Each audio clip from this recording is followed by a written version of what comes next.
Assalamualaikum warahmatullahi wabarakatuh. Bismillahirrahmanirrahim. Perkenalkan, nama saya Tia Irfadilah. Di sini saya akan menjelaskan tentang bahasa Inggris itu penting. Guru yang terhormat dan teman-teman saya yang saya cintai, apakah Anda tahu mengapa harus belajar bahasa Inggris?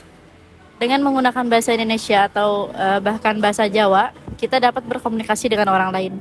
Mengapa kita harus capek belajar bahasa Inggris yang bahasanya sulit dipelajari dan rumit, tulisan dan pengucapannya juga berbeda? Peace be upon you and Allah mercy and blessing. Introduce my name Tia Ainun Fadila. Here I will explain about English is important. The respectable teacher and my friends who are my love. Do you know why we must study English by using Indonesian language or even Japanese? We can communicate with others. Why must we tired to learn English? That language is difficult to be learned and complicated. The writing and pronunciation is different. Oke, saya akan memberikan sedikit penjelasan tentang hal ini. Sekarang kita hidup di era globalisasi. Ini adalah era di mana kita dapat berkomunikasi dengan semua orang di seluruh dunia yang memiliki suku, budaya, dan bahasa yang berbeda.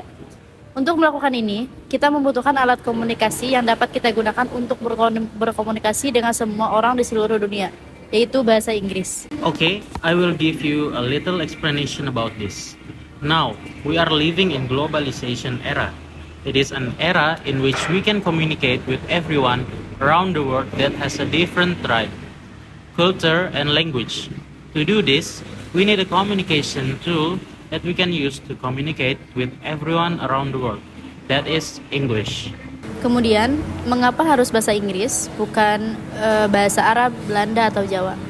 Oke, begini ceritanya. Bertahun-tahun yang lalu, bangsa Eropa mengalami masa yang sukses, yaitu masa Renaissance. Mereka menjelajahi dunia untuk mencari daerah baru. Kemudian mereka menaklukkannya. Mereka tidak hanya menjajah, tetapi juga menyebarkan agama dan bahasa. Inggris adalah negara yang paling aktif pada masa itu. Then, why must be English, not Arabic, Dutch, or Japanese? Okay, this is the story.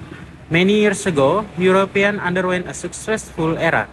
That was Renaissance. They wandered the world to look for a new era. Then, they occupied it. They did not only occupy it, but also spread their religion and language. England was the most active country to do this in that era. Orang Inggris menguasai sebagian besar daerah di Amerika Utara yang sekarang adalah Amerika dan Kanada. Bangsa Inggris juga menguasai beberapa daerah di Asia, Australia, dan Afrika. Dari sini bahasa Inggris menyebar dan menjadi bahasa komunikasi internasional. England people controlled most of area in North America, that now is American country and Canada. England also occupied some area in Asia, Australia, and Africa. From here, English spread and becomes international communication language.